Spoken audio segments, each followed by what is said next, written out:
Debbie Crawford is the Assistant Superintendent at Hawkins Independent School District in East Texas for the past 9 years. Prior to that, she was the Executive Coordinator for SuperNet Consortium of University of Texas Health Science Center at Tyler, where she assisted in establishing and maintaining a technology consortium of 18 members and a virtual school. She earned her Educational Administration Doctorate at Texas A&M at Commerce, and she's been a partner with SEDL at the South Central Regional Technology and Education Consortium.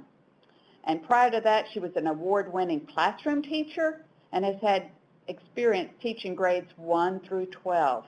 Thank you, Debbie, for being with us today. Good afternoon. I'm Debbie Crawford, Assistant Superintendent at Hawkins ISD. I greatly appreciate the opportunity to network with these two talented women and with all of you this afternoon. We're going to take just a minute to look at a quick video first. Jackie, that's your cue. And I'm going to let my strike force introduce you to my town and district.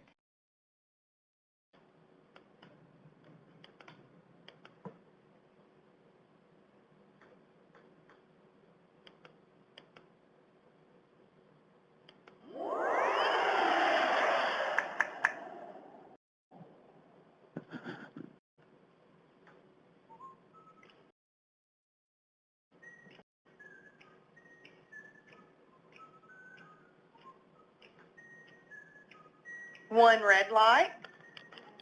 One eat-in restaurant. One grocery store. One post office. One funeral home. One coffee shop. One clinic. One fire station. One flower shop. One lake. One memorial. One ballpark. One railroad track. One assisted living. One fast food restaurant. One motel.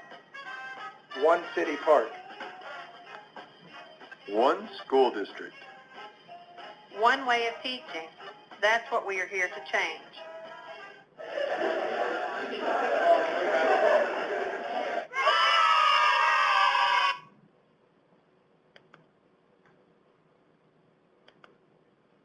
That was my strike force's first attempt at sharing Hawkins with others.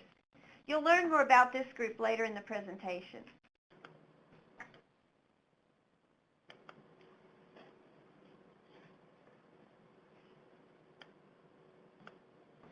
Hawkins ISD extends 98 square miles and encompasses 2 large lake communities. Our major employers in the area are Ozarka Water, Exxon, and NYJECT, both oil-related companies, though none of these businesses are large employers of local people. Most of you probably know about Title I, but you may not know about Texas phenomenon called Chapter 41, or more lovingly referred to as Robin Hood. In Texas, if your district has a tax base that collects more than a capped amount of taxes per student, you must send the difference back to the state. Since Hawkins, as you can see from our industries, has a large portion of our tax base in minerals, we send over $1 million back to the state each year. We are considered a wealthy district, though our students themselves are not wealthy. Judith spoke in her presentation about geographic isolation, and Hawkins fits into this category. The nearest city of any size to Hawkins is Tyler, which is approximately 25 miles away. This distance is insurmountable for families with unreliable transportation. Dallas is 90 miles away. Hawkins serves Head Start through 12th grade. Last fall's demographics showed 769 students with 5% Hispanic, 11% Black, 79% white, and 4% 2 or more races. 10% of our students are served by special education services, and 67% of Hawkins students qualified for free and reduced lunch, making us, as is Seminole, a school-wide Title I district, with all 3 of our campuses having school-wide designation. I was asked what I saw as Hawkins' key challenge in helping our students reach new levels, and I would say that it has to be vision. Families tend to have a narrow vision of life outside of Hawkins. Many of our students have never traveled to a city larger than Tyler. Most students and their families are unaware of career opportunities beyond those jobs that they have witnessed either in town or ones held by their families and friends.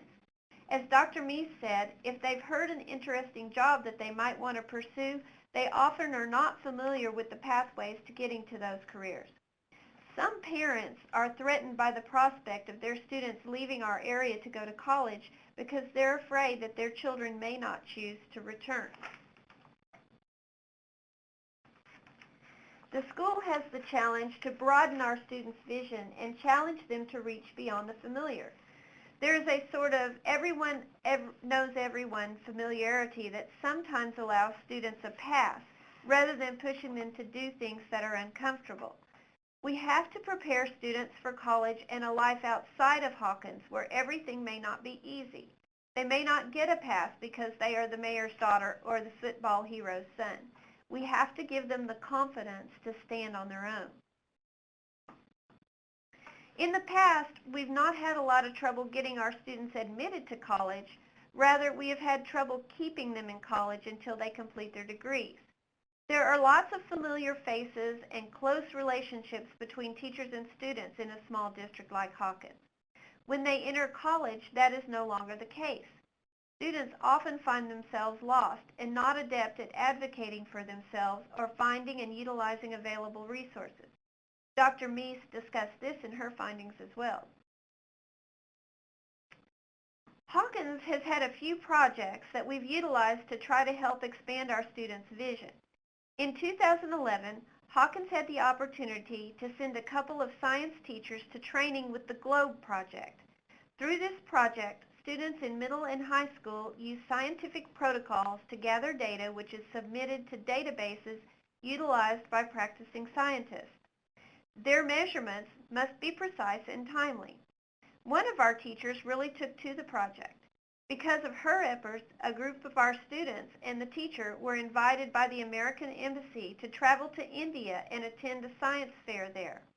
This trip was shared throughout our school. Let's take a look at our Facebook page.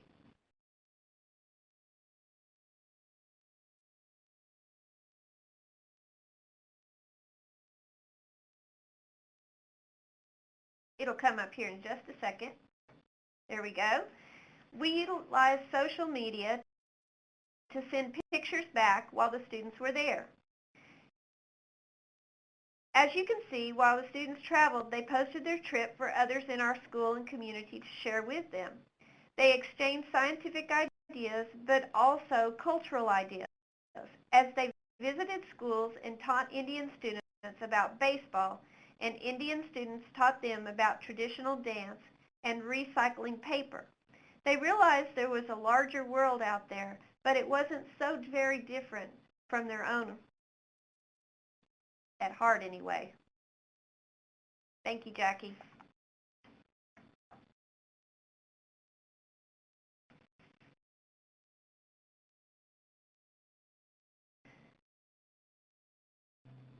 Our high school hallway announced the trip, complete with a map and a copy of the scientific poster that the students were presenting. And the students and teacher used Skype to visit with middle and elementary school students while they were traveling. This past summer, the students were invited to NASA's Science Fair in Washington, D.C. to share their experiences from India with participants. There they met a delegation of Nigerian students. Our students are still in collaboration with both the Indian and Nigerian students on the scientific protocols and have now formed a GLOBE club. Another step we took in Hawkins to improve opportunities for our students was to establish a group of teacher leaders to tackle the problem of the disconnect between what we were teaching our students and what they desired to learn, what was relevant to them. One thing that I've discovered in my 10 years in Hawkins is that regardless of how long I have been here, I am still, since I am not at least second generation Hawkins, I'm still an outsider, and I always will be. Initiatives brought by the faculty, especially those who are Hawkins natives, will be much more powerful than anything proposed by me. We appointed a group who took on the name the Strike Force. You saw their beginning video at the beginning of this presentation. The first thing that they did as a group was to define what skills they wanted our Hawkins students to possess when they graduated. They developed their ideal graduate and discovered, once complete, that almost everything on the list addressed more of what we call soft skills than it did true academic skills. It was determined that these soft skills, how to get along in the world outside of Hawkins, were at least as critical to student success as the academic skills. And then we set about figuring out how did we get there from where we were. The Strike Force joined up in the fall of 2012 with several other districts in the area to bring in the Powerful Learning Practice Connected Learning year-long training. The process led us through an action research project to find the answer to our question. We visited other districts in the Dallas area, one being a new tech high school. The Strike Force took our board president along on the trip. After spending the afternoon at Coppell New Tech, the board president got back on our bus and said to me, "I thought we were providing an unequaled education for our kids, but we aren't. Our kids can't compete with these kids." And this was the beginning of our Curriculum and Technology Initiative.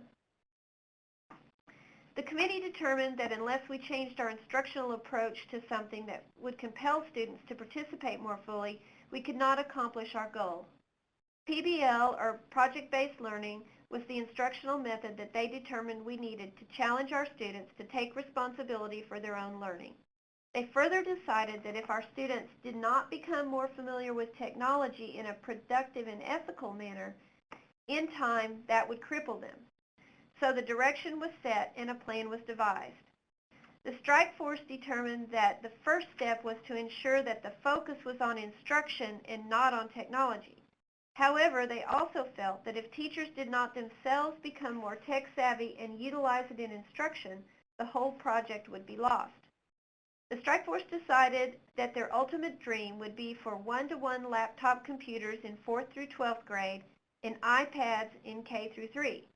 They approached the board and asked them to provide the equipment that the Strike Force eventually desired to the teachers then, so that the instructors would feel a bit ahead of their students. They provided clear support for their request, and the board said yes, and devices were ordered. They utilized 3 in-service days during the remainder of the year to train teachers in PBL and embedded the technology within it. This is something that we learned years ago from work with SEDL. The Strike Force members were the ones that decided that every teacher would be responsible to complete 2 BBLs during the 2013-14 school year. Simultaneously to this work, the district decided to call a bond to fix roof and roads. Not a real interesting bond. The Strike Force saw this as an opportunity to get those dreamed about devices. They asked to meet with the Citizens Committee that was designing the bond package. Long story short, a slightly reduced plan for devices was integrated into the bond package.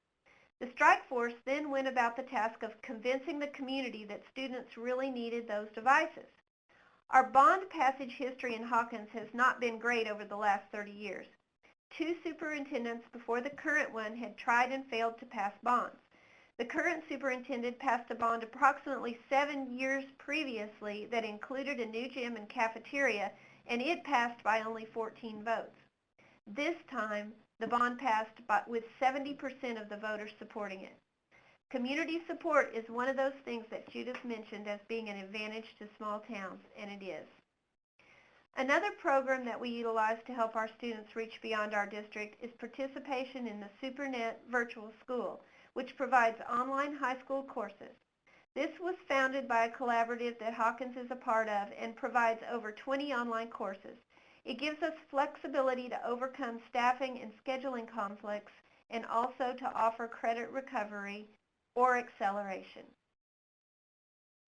The district, like Seminole, offers dual credit courses with Tyler Junior College. Our students can leave us with over 20 college hours. The district pays for half of the cost of these courses and provides the books. The district will also pay for one ACT or SAT test per student. This year we started a plan to begin students with ACT series of tests much earlier in high school and to pre-test and receive feedback to address weaknesses. Our curriculum and technology initiatives are just starting, and the jury is still out about their success.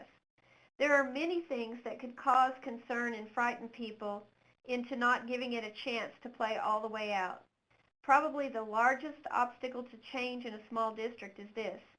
It generally takes at least 3 years before new initiatives are fully implemented and you can begin to see positive results. The first year or two often produce a slight downturn. In small schools and towns, people recognize downturns more quickly and they often want to run back to the familiar. I'm hoping that we will have the chance for this to truly take hold. I want to close by letting you see the Strike Force's end of the year video. I hope that you can see the growth and evolution that took place with these teachers through last year. They are the foundation to our continuing efforts.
Thank you for sharing a little bit about Hawkins with us.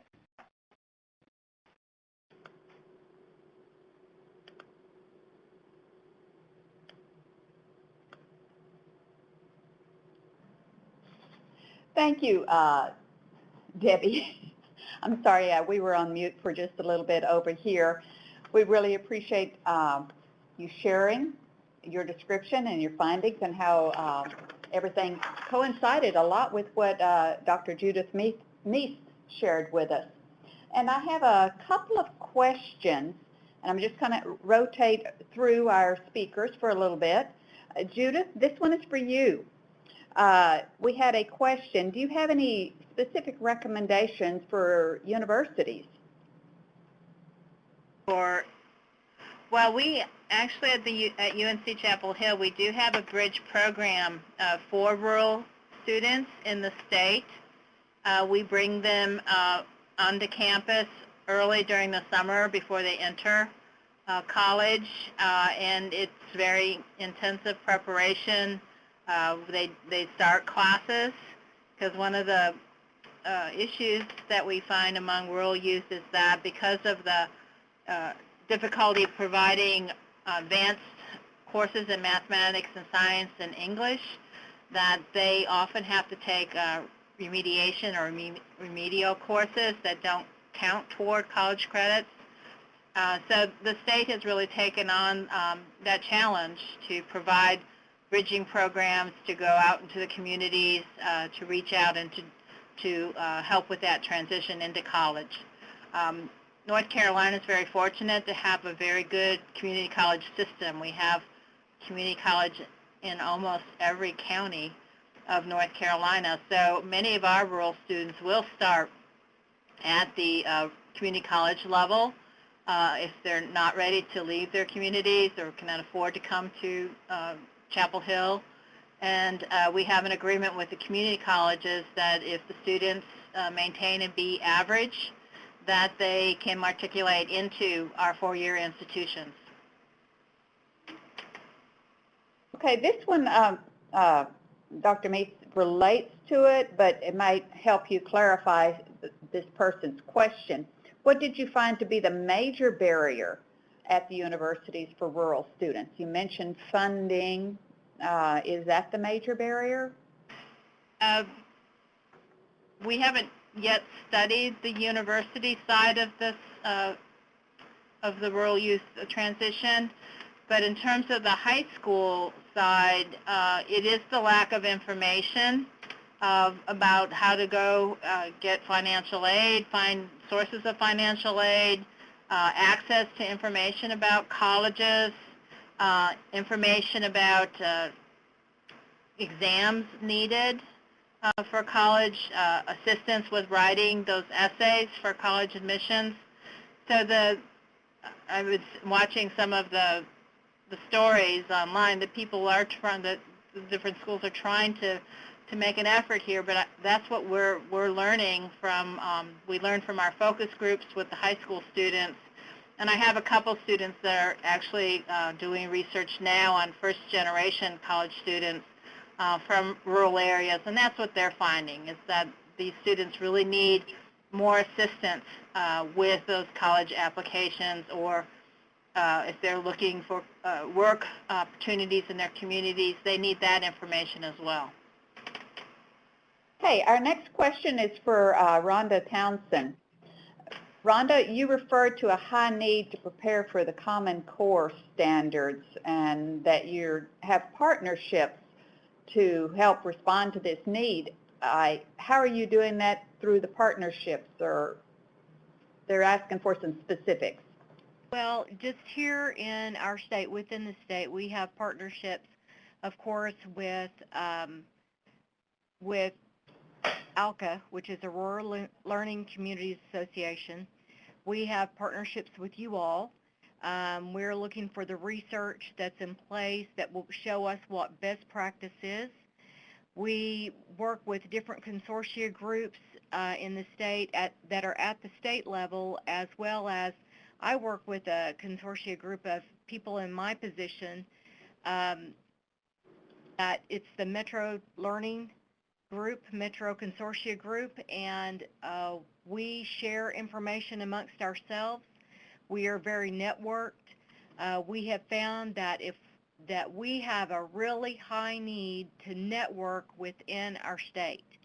That when one of us finds something that's good, that's going to help kids, that it's worth sharing, and we do that. We're not trying to be the sage on the stage. We're not trying to have all the answers. We're not being ultra competitive, but we are working together across districts. That has probably been one of our most helpful tools that we've been able to utilize, is that we can work across districts together to find answers. We've also brought in some outside people to help us with some of our professional development that has helped us to unwrap those standards, that's helped us to understand what they mean. We've looked at, other people's work as well as our own and made comparisons. One of our great challenges with Common Core is, what is the level of rigor? Are we interpreting this the same way as the intent of the authors? What is intended by the author? One of the things that you can do is to go on to, in our instance here in Oklahoma, is to go onto the Park Assessment website and look at the resources that are being developed and put out there by other states.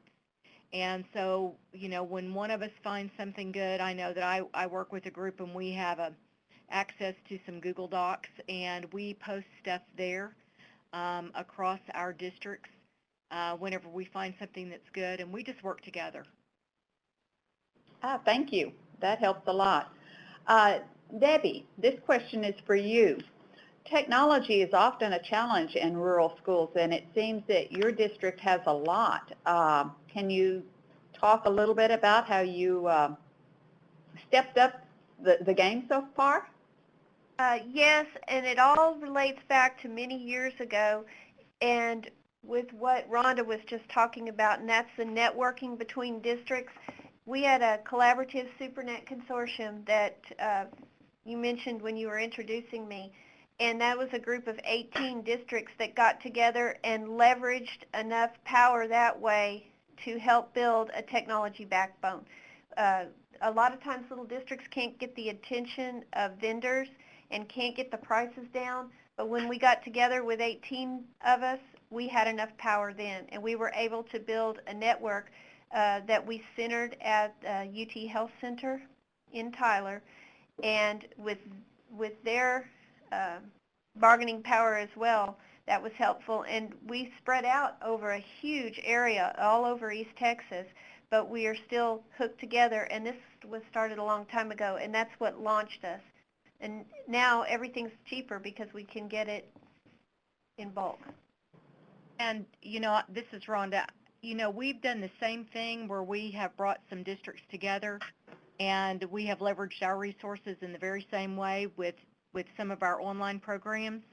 And we found that if the companies would work with us and allow us to come together, that if we could buy multiple licenses for online product, and our student, a lot of times you have licenses that are sitting during the day that may or may not be used, and so we could get a certain number of licenses, and they didn't care as long as we were all working together and part of a partnership. They were making enough money, they didn't worry about it. And so we've done the very same thing that Debbie's district has done as well, as far as finding ways to leverage our resources. Thank you. That's a great idea. I've heard about these consortiums that get more leveraging power. We have a question for Dr. Meese. You mentioned that you're in the process of examining educational attainment. What specific outcomes are you investigating? Well, our students, our oldest group of students are now over 4 years out of high school. So we have some data on college completion that we are examining and what is predicting to college completion. We also have college enrollment data, when they first enroll and what type of college they first enroll in. We were not able to get information on majors, which was disappointing, but we do have information about when they first enrolled, their persistence in college. Did they change colleges? Did they go back to a community college or a regional college? And of course, we would have eventually information about their dropout from college. But we just received this data a couple months ago, so we are just beginning the analysis of the data. Thank you so much. We're just about out of time, and we've got so many more questions. If you've entered a question in the chat pod or the questions for the presenters, we will respond to you. But at this time, we need to go ahead and move to the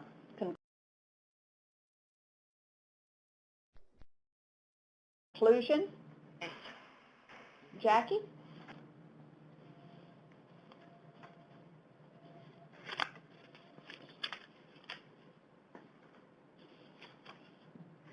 Thank you, everyone, for your participation in this webinar. We will be sending out a stakeholder feedback survey to all of you, and that will come to your email within a few days. And we will really do appreciate that you complete that survey. It helps us to plan our future bridge events. This is the first bridge event that REL Southwest has conducted, and we're very delighted that all of you joined us, and we really look forward to your feedback so that we can make sure we continue to serve your needs. Also, I do want to conclude by just reminding you about our REL Southwest website. Please do visit our website for the resources that Vicki talked about earlier. The bridge event will be archived there, and as I've noticed in the chat pods, that we are going to send all of you, everyone who is registered for the webinar, we have your email address, so we will send you a URL to the archive, and there will be the recording of the webinar, there will be a transcript, and all of the PowerPoint presentations will be there. And a number of you also asked about the videos that Debbie showed, so we'll make sure we'll have those videos for you to access. They were all on YouTube, and we will get those to you so that you can use them.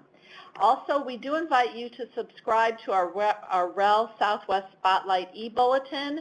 That way you can be informed for any future bridge events or activities that the REL Southwest is conducting. Thank you so much, and we're going to go ahead and close. Thank you, everyone. This is Vicki again, and we appreciate very much your participation in this bridge event. And thank you again to our presenters. Thank you.